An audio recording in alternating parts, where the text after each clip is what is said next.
Salut tout le monde, content de vous retrouver pour un nouveau Zoom avec un enfant de la chapelle et aujourd'hui, j'ai la chance de me retrouver avec Eva Korn. Alors, sans plus tarder, en attendant qu'elle arrive, je vais mettre mon déguisement. Yeah!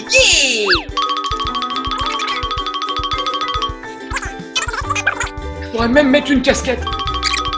La classe! Ça va Eva, est-ce que tu me vois? Allô Jérémy. Quoi? Comment ça, tu m'as reconnu d'un coup? Le déguisement.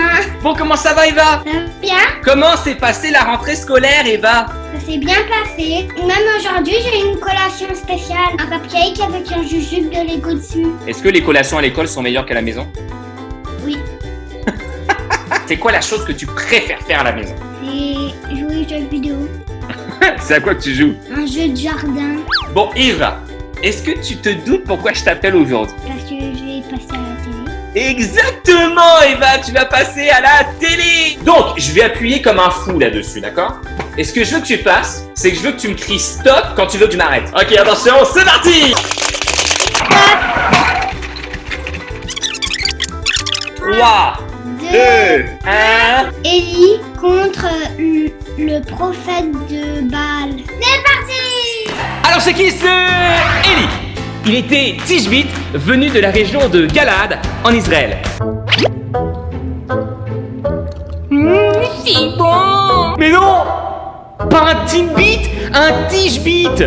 Non mais des fois, je me demande, sérieusement, si ce gamin va à l'école? Bref, Élie était surtout connu comme étant un grand prophète de Dieu. Ce que ça signifie, c'est que lorsque Dieu voulait dire quelque chose aux hommes, il le faisait par l'intermédiaire d'un homme comme Élie. Et souvent, ce n'était pas de très bonnes nouvelles. Je peux te dire que lorsque t'avais un gars comme Élie qui débarquait chez toi, t'avais toutes les raisons de capoter.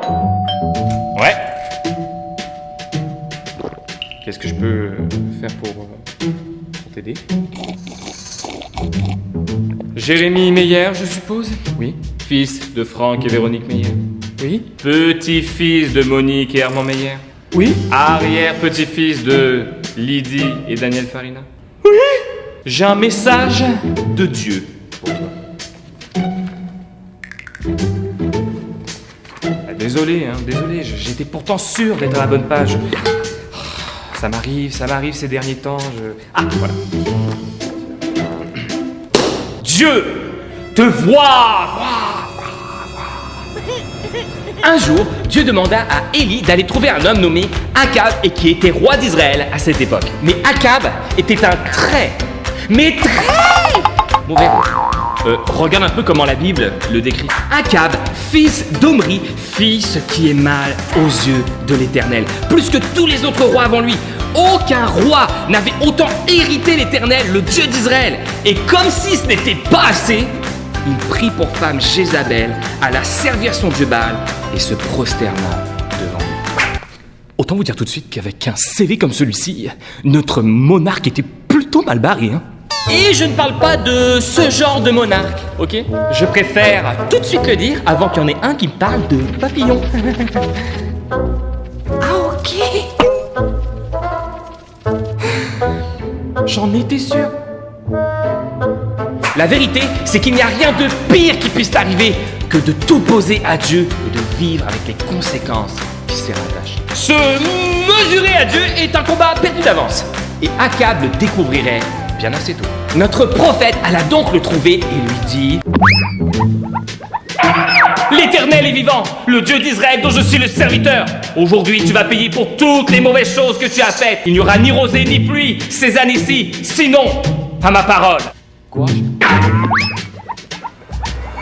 Comme Élie l'avait annoncé, pas une goutte d'eau tomba sur le pays pendant 3 ans. Et durant tout ce temps, Akab essaya de remuer ciel et terre pour retrouver l'artisan de son malheur, sans y parvenir. Artisan de son malheur.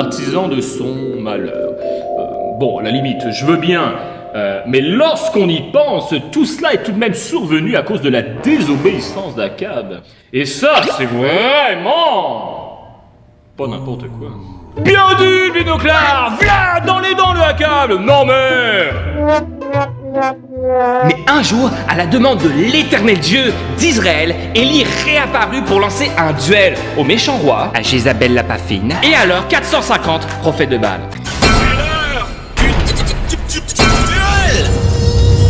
Les règles étaient simples. Chacun des deux camps offrirait un sacrifice à son Dieu devant tout le peuple, mais sans y mettre le feu. Le Dieu qui ferait tomber le feu du ciel pour consumer le sacrifice serait reconnu comme étant le... Une fois tous les préparatifs réunis, les prophètes de Baal commencèrent les premiers à invoquer leur Dieu autour de leur autel. Toute la matinée, ils crièrent comme des fous. Baal, réponds-nous! Mais rien. Il n'y eut ni voix, ni feu venant du ciel. Et ça amusa d'ailleurs beaucoup notre petit coquin d'Élie qui se mit littéralement à se moquer d'eux. Peut-être que Baal est trop occupé. Peut-être même qu'il est parti en voyage. Allez, criez plus fort pour qu'il vous entende. Les prophètes s'excitèrent alors et ils devinrent complètement hystériques. Toujours rien. Aucune voix. Ni aucun feu venu du ciel. Après un certain temps, ce fut au tour d'Élie. Il reconstruisit là, sur le mont Carmel, l'autel du Seigneur qui avait été détruit. Il plaça le sacrifice et demanda que l'on creuse un fossé tout autour de l'autel. Et pourquoi? Pour y mettre de l'eau! Mais attendez, Élie ne s'arrêta pas là. Il demanda aussi qu'on mouille le sacrifice et le bois sur l'autel. Mais pourquoi tu fais ça? Ça suffit! Arrête! Stop! Y'a que moi que ça dérange ou... Depuis quand tu mouilles quelque chose pour y mettre le feu? Élie s'avança alors vers l'autel pour y faire cette prière. Seigneur, Dieu d'Abraham, d'Isaac et de Jacob, réponds à ma prière afin que tous ces gens sachent aujourd'hui que tu es le seul vrai Dieu. À peine eut-il fini de prier qu'un feu tomba du ciel et consuma non seulement le sacrifice, mais également tout ce qu'il y avait autour de l'autel. Et bien sûr, l'eau s'évapora. Tout le peuple se mit alors à crier: c'est le Seigneur qui est le seul vrai Dieu! C'est le Seigneur qui est le seul vrai Dieu! Bien dit, ma puce! C'est ainsi que les Israélites abandonnèrent leur faux Dieu pour se tourner de nouveau vers le Seigneur. Sérieux là? Dieu est vraiment hot. Et pas juste parce qu'il fait tomber le feu du ciel, si vous voyez ce que je veux dire. Si vous n'avez pas tout suivi de ce que nous avons vu aujourd'hui, voici la Minute Olaf. Il était une fois un homme nommé Élie. C'est lui qui a inventé les épices. Non mais c'est vraiment n'importe quoi. N'importe quoi.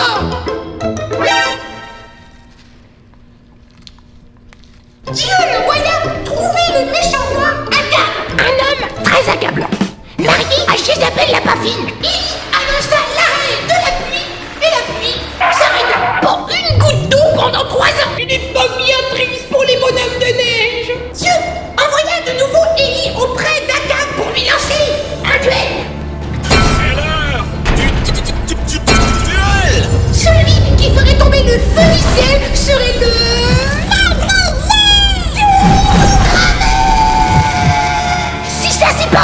Alors là, je m'y connais pas du tout en hot dog. Tous les Israélites reconnurent alors que le Dieu d'Élie était le seul vrai Dieu. Hip hip hip. Ouah. Oui, ouah. Lève-toi, bouge ton corps, parce que ça va être le temps de louer Jésus.